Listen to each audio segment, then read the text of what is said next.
آپ نے اپنے گھر کے اندر سرکہ رکھنا ہے. سرکہ جو ہے ونیگر جس کو انگریزی میں کہتے ہیں، جو کہ کھٹائی پیدا کرنے کے لیے استعمال ہوتا ہے، سرکے کو آپ نے اپنے گھر کے اندر رکھنا ہے.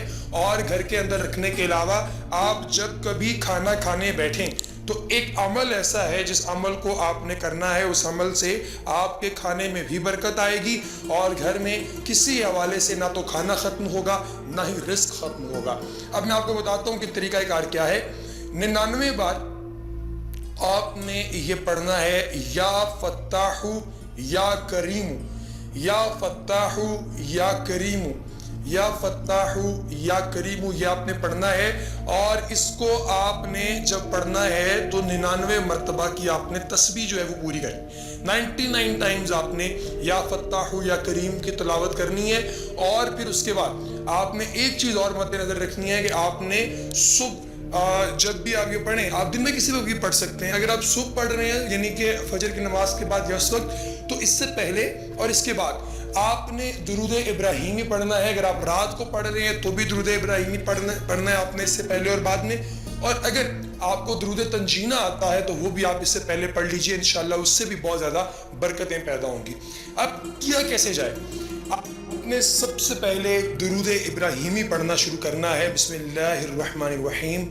اللہم صلی علی سیدنا و مولانا محمد وعلی آل محمد کما صلیت علی ابراہیم وعلی آل ابراہیم انکا حمید مجید.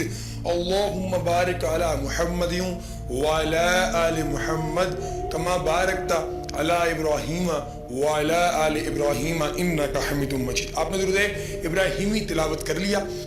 اس کے بعد آپ نے درود ابراہیمی تلاوت کرنے کے بعد جو آپ کو بتایا ہے کہ آپ نے 99 ٹائمز اللہ تبارک و تعالیٰ کے اسم اعظم کو جو ہے وہ آپ نے جو ہے وہ سٹارٹ کر دینا ہے پڑھنا. اور یا فتاح یا کریم، اس کو آپ نے جو ہے وہ 99 ٹائمز یعنی 99 مرتبہ آپ نے اس کو تلاوت کر دینا ہے. 99 مرتبہ اس کو تلاوت کرنے کے بعد آپ نے آگے موو کرنا ہے. اور اب آپ نے سرکے کو اپنے گھر کے اندر جہاں کہیں بھی پلیس کیا ہے کسی ایسی جگہ پلیس کرنا ہے جہاں پہ آپ کا پورا خاندان بیٹھ کر کھانا کھاتا ہو. اور جب آپ کھانا کھانا شروع کریں تو کھانے سے پہلے جو ہے وہ ایک مرتبہ دعا کے لیے ہاتھ اٹھا کر اللہ پاک سے مغفرت کی دعا کریں ان تمام مسلمانوں کی جو کہ آج تک جو ہے وہ اس جہان فانی سے کوچ فرما گئے ہیں.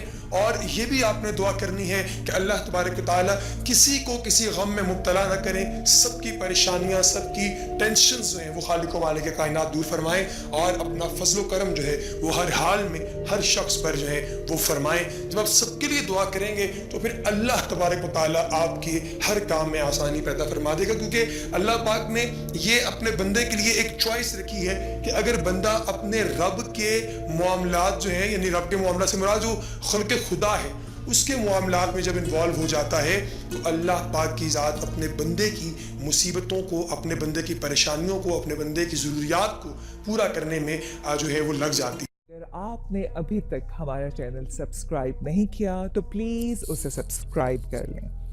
ہماری ویڈیوز کو لائک اور شیئر کرنا نہ بھولیں.